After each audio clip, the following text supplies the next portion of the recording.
धरने में हम सब लोग शामिल हुए हैं। आप सभी जानते हैं, कल रात को जो तस्वीरें सोशल मीडिया पर वायरल हो रही हैं,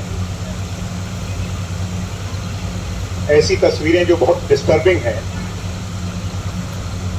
जिसमें हमारी बहनों को उनके कंपेल किया जा रहा है। मौलिक अधिकार जो एक बच्चे का कॉर्पोरेटिव मेस के जरिए उसके खान पान का बुनियादी अधिकार भी इस यूनिवर्सिटी के लोगों ने छीन लिया है। अभी एग्जामिनेशन शेष होने के बावजूद राजतंत्र, प्रजातंत्र जो है वो हत्या तंत्र में तब्दील होता जा रहा है। इस बात में कोई दो राय नहीं है कि सरकार ने मौके मौके पर अनेकों बार स्टूडेंट्स को वार्ता के लिए बुलाया और पीछे जब ये हमारे भाई सरकार से चर्चा करने के लिए गए थे,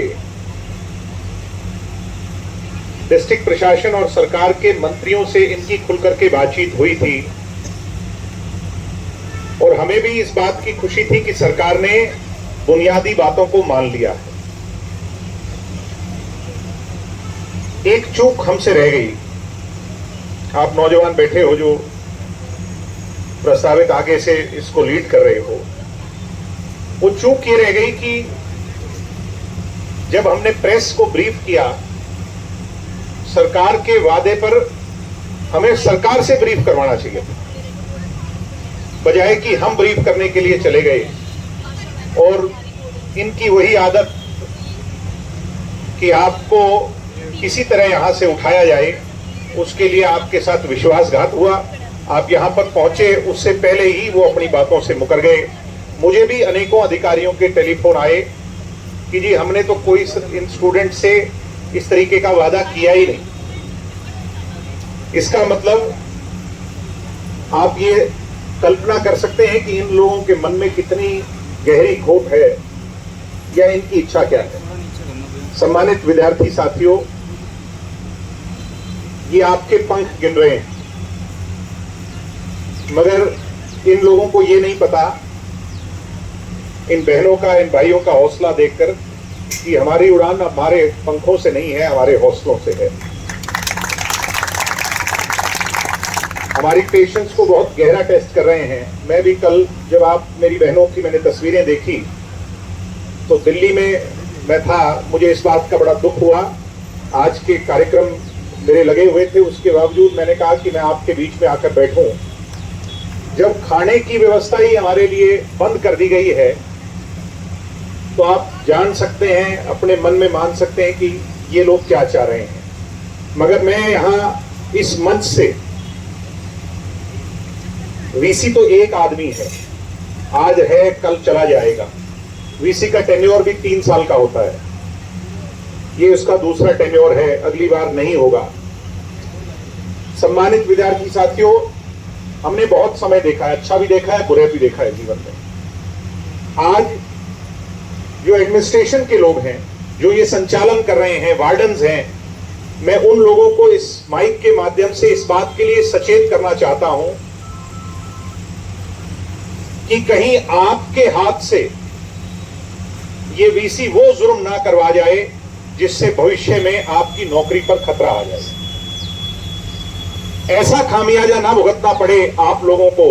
मैं विशेष तौर पर उन लोगों को कहूंगा जिन लोगों ने हमारी बहनों को प्रताड़ित किया, उन वार्डन से कहूंगा, क्योंकि ये लड़ाई अब अगर यहां हल नहीं होती, कल को अदालत में जाएगी और उन तमाम लोगों को नेम किया जाएगा।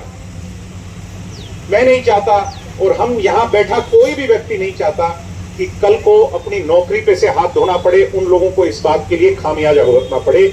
मैं आज उनको सचेत करना चाहता हूं कि भाई, जो कोई भी आप हो, आप किसी के बहकावे में या किसी के कहने पर कोई गलत फैसला ना करें, बल्कि इन नौजवान साथियों का जो अधिकार है उस अधिकार को इन तक पहुंचाने का काम करें। ये बात मैं आज माइक से उन लोगों को कहना चाहूंगा। सम्मानित साथियों,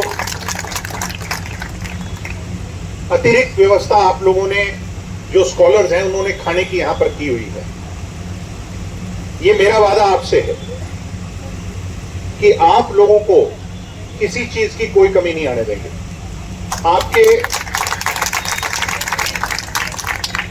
आज भी मेरे साथियों ने आप लोगों के लिए मदद के लिए यहां पर आपके साथियों को ताकत दी है और कोई विद्यार्थी भूखा ना सोए और इस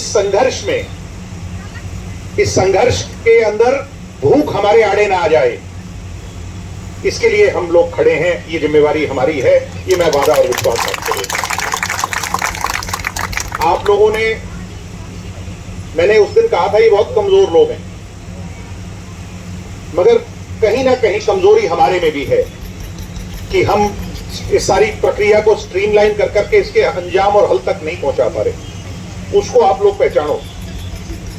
2 तारीख का आपका फैसला बिल्कुल ठीक फैसला है, मगर अगर 2 तारीख को भी सरकार नहीं झुकती तो क्या ये आंदोलन 2 तारीख तक का थोड़ी है। आंदोलन का मतलब है उसका अंजाम तक पहुंचना। आज आए, कल आए, हफ्ता लग जाए, 10 दिन लग जाए। जब मैंने कहा था कि हम अपना कफन अपने माथे पर बांध के बैठे हैं, तो इसको अंजाम तक पहुंचाना है या नहीं पहुंचाना है? भाई ढीले ढीले क्यों बोल रहे हो? पहुंचाना है कि नहीं पहुंचाना है? तो फिर हौसला नहीं हारना, हिम्मत नहीं हारनी। अगर हिम्मत हार गए, आने वाली पीढ़ियों को भविष्य के अंदर, ये हमारे पर तो बहुत कम जुर्म हुए हैं, उनको हम जवाब देने लायक नहीं होंगे कि एक एजिटेशन वो था जो ऐसे बेगैरत लोगों के भेंट चढ़ गया और हम कोई फैसला नहीं कर पाए। सम्मानित साथियों, आप बहुत समझदार हो, इस लड़ाई को अपने अंजाम तक लड़ो। आपको किसी भी समय, आधी रात को भी ऐसा लगता है, उस दिन यहां मीटिंग जब अंदर हुई, किसान नेता भी थे, तमाम लोग थे, मैंने एक हल सुझाया था कि हम जितने राजनीतिक लोग हैं, सफेद पोश, यहां आकर बड़ी बड़ी बातें, भाषण देते हैं, इन लोगों को कंपेल करो, इनको भी मजबूर करो, क्योंकि फैसला जब राजनीतिक होना है तो उसमें राजनीतिक लोगों का कंपेल होना भी जरूरी है, उनका मजबूर होना जरूरी है। और उस लाइन में सबसे पहले मैं खड़े होने को तैयार हूं। मैंने उस दिन भी सुझा रहा हूं कि 2 तारीख तक अगर फैसला नहीं होता तो तमाम 3-4 विपक्षी दल हैं, ज्यादा विपक्षी दल नहीं है हरियाणा में, और जितने छात्र संगठन हैं हरियाणा के अंदर, उनके प्रमुख प्रतिनिधि को, उनके मेन प्रतिनिधि को आप अपने बीच में बुला करके और कंपेल करो और भूख हड़ताल पे बिठाने का काम करो। ये सरकार दूसरे दिन करती है। मैं आप लोगों को ये वादा देता हूं कि जो भी फैसला आप लोगे वो हमारे लिए सर्वोपरि होगा।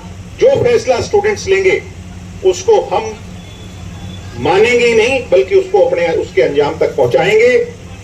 मैं आज सरकार को फिर चेता रहा हूं, डीसी साहब के माध्यम से कहना चाहूंगा कि डीसी साहब सरकार को बता दें, ये स्टूडेंट्स झुकने वाले नहीं हैं। बीआर कंबोज को जाना होगा, उन लोगों को, पुलिस को अरेस्ट करना होगा जिन्होंने हमारे निहत्थे भाइयों पर हथियार से वार किया। उन तमाम लोगों पर कार्रवाई करनी होगी जिन्होंने हमारे स्टूडेंट्स पर अत्याचार किया। उससे कम कुछ भी मंजूर नहीं होगा। जब हम इतने दिन बैठ सकते हैं, आज मेरे हिसाब से 16वां-17वां दिन तो होगा, 17वां दिन है, जो प्रोटेस्ट 17वें दिन में पीसफुल और दिशाहीन नहीं हुआ, मैं नायब सिंह सैनी जी से कहूंगा, जो 17 दिन ठीक चल सकता है ना, तो वो 170 दिन भी ठीक चल सकता है। इस गलत कार्य, इसलिए आप हौसला रखें और जब कभी भी आपको हम लोगों की आवश्यकता हो, संगठन की आवश्यकता हो, साथियों की आवश्यकता हो, कतई आप अकेले नहीं हैं, हम आपके साथ हैं। पहली पंक्ति के अंदर जब कोई कुर्बानी देनी होगी तो सबसे पहले दिग्विजय चौटाला आपके बीच में होगा, ये मेरा वादा। आप साथियों को खाने के लिए कभी भी ऐसा लगे कोई किसी भी चीज की कमी है, राशन की कमी है, कोई भी कमी है, अब आधी रात को सब मेरे संपर्क में हो, आप मुझे टेलीफोन करो। रिसोर्सेज की कमी हम नहीं आने देंगे, हौसले की कमी तुम मत आने दो, ये सरकार निश्चित तौर पर। कि सरकार जल्दी झुकेगी, आपकी सारी बातें मानी जाएंगी। और वीसी साहब, अब तो चुनिंदा दिन है, उल्टी गिनती शुरू हो चुकी है, दिन गिनना शुरू कर दे वीसी साहब। तेरी गाड़ी तो अब यहां से जाएगी ही जाएगी, उससे कम कर उसकी मंजूरी। मैं आपकी बहादुरी को, मेरी बहनों के हौसले को फिर से सलाम करता हूं और ये कहूंगा कि ये जो सुविधाएं हमारी आप लोगों ने अड़चन अड़ाई है उसको ठीक कर दो। इस गेट तक आना आता है तो उन हॉस्टल्स तक जाना भी हमें आता है, उसका रास्ता भी हम भूले नहीं है, हमें पता है। और वहां जाकर के हम मजबूर ना हो, विवश ना हो, जो ताले आपने लगाए हैं उनको हमें ना खोलना पड़े। इसलिए मैं कहूंगा उन लोगों से, वार्डन से, एडमिनिस्ट्रेशन के लोगों से कि आप खुद खोल दें, तो नहीं तो हमें मजबूरन जाकर वो फैसले भी लेने पड़ेंगे। आपको यही कहने के लिए आज मैं यहाँ आया था। आप सबको फिर से मैं बधाई देता हूँ। आप इसी तरह इस जंग को जारी रखिए और निश्चित तौर पर वो दिन दूर नहीं, बहुत निकट है। मैं तो मान गया था कि ये हमने फैसला करवा लिया, मगर भाई जिसकी आदत जैसी हो वो वैसा ही होता है, तो थोड़ा जोर और लगेगा, कोई बात नहीं, एक बारी जोटा सा और मार दो, ये सरकार झुकेगी और आपकी सारी बातें जरूर मानी जाएंगी। बहुत बहुत बधाई। किसी भी तरीके की कोई परेशानी हो, आधी रात को हो, महसूस हो, हम और हमारे तमाम साथी आपके बीच में नजर आएंगे और आपके गार्डियन के तौर पर। वैसे तो अंदर जो आपकी यहाँ की वार्डन है उसको आपका गार्डियन होना चाहिए, उसको आपका पारिवारिक मुखिया होना चाहिए इस हॉस्टल के अंदर। अगर वो भूमिका निभाने में विवश है, मजबूर है और वो आपको प्रताड़ित कर रही है, तो मैं ये वादा देता हूँ कि हम उस भूमिका को निभाएंगे और आप पे कतई कोई किसी तरह की आँच नहीं आने देगी हमारा।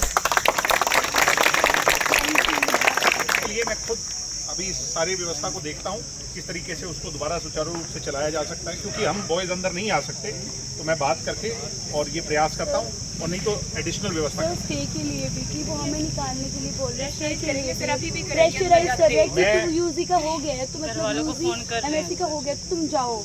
ऐसा कहीं कोई कानून नहीं है कि वो आपको आपके हॉस्टल से निकाल सकें।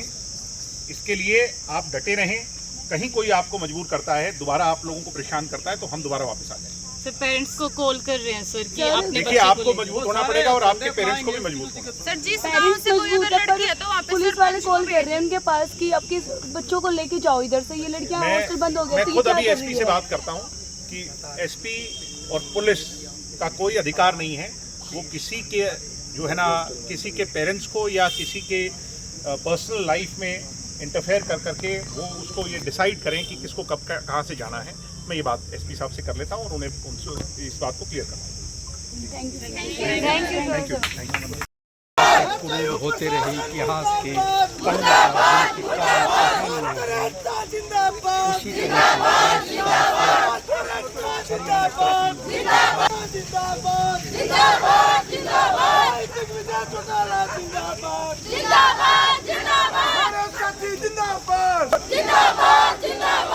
नहीं डरेंगे कुर्सी से, खींच लाएंगे कुर्सी से, नहीं डरेंगे कुर्सी से, खींच लाएंगे कुर्सी से, ये सड़कों की से ऐसे ये विषय हाय हाय हाय हाय हाय, खींच लाएंगे कुर्सी से, नहीं डरेंगे कुर्सी से, खींच लाएंगे कुर्सी ये सड़कों की सैर नहीं है, किसी तेरी खैर नहीं है, ये सड़कों की सैर नहीं है, किसी तेरी खैर नहीं है, ऐसे ये विषय शर्म करो, इंकलाब जिंदाबाद, ऐसे ये विषय शर्म करो, शर्म करो, शर्म करो, बिहार कंबोज शर्म करो, शर्म करो, शर्म करो, छात्र एकता जिंदाबाद।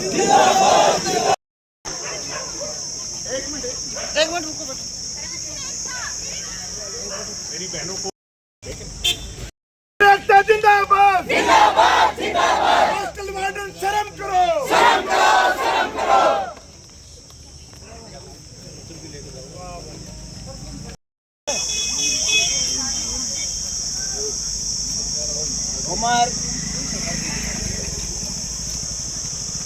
किसी भी तरीके की कोई परेशानी हो, आधी रात को हो, महसूस हो, हम और हमारे तमाम साथी आपके बीच में नजर आएंगे और आपके गार्डियन के तौर पर। वैसे तो अंदर जो आपकी यहाँ की वार्डन है उसको आपका गार्डियन होना चाहिए, उसको आपका पारिवारिक मुखिया होना चाहिए इस हॉस्टल के अंदर।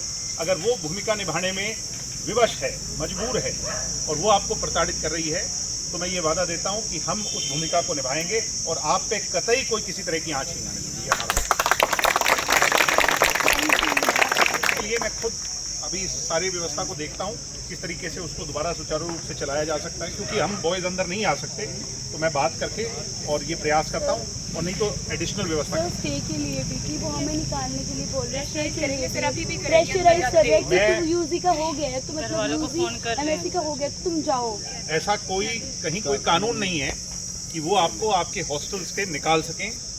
इसके लिए आप डटे रहें, कहीं कोई आपको मजबूर करता है, दोबारा आप लोगों को परेशान करता है, तो हम दोबारा वापस आ जाएंगे। सर पेरेंट्स को कॉल कर रहे हैं सर कि सर, अपने देखिए, बच्चे को आपको ले- मजबूत होना पड़ेगा और आपके पेरेंट्स को भी मजबूत होना। सर जिस गांव पेरेंट्स से कोई मजबूत अगर है लड़की है तो वहाँ पे पुलिस वाले सरपंच को कॉल कर भेज- रहे हैं उनके पास कि आपके बच्चों को लेके जाओ इधर से, ये लड़कियां हॉस्टल बंद हो गए मैं तो ये खुद क्या अभी कर एसपी रही से है? बात करता हूं कि एसपी और पुलिस का कोई अधिकार नहीं है, वो किसी के जो है ना किसी के पेरेंट्स को या किसी के पर्सनल लाइफ में इंटरफेयर कर करके वो उसको ये डिसाइड करें कि किसको कब कहाँ से जाना है। मैं ये बात एसपी साहब से कर लेता हूँ और उन्हें उनसे इस बात को क्लियर करता हूँ। Thank you thank you.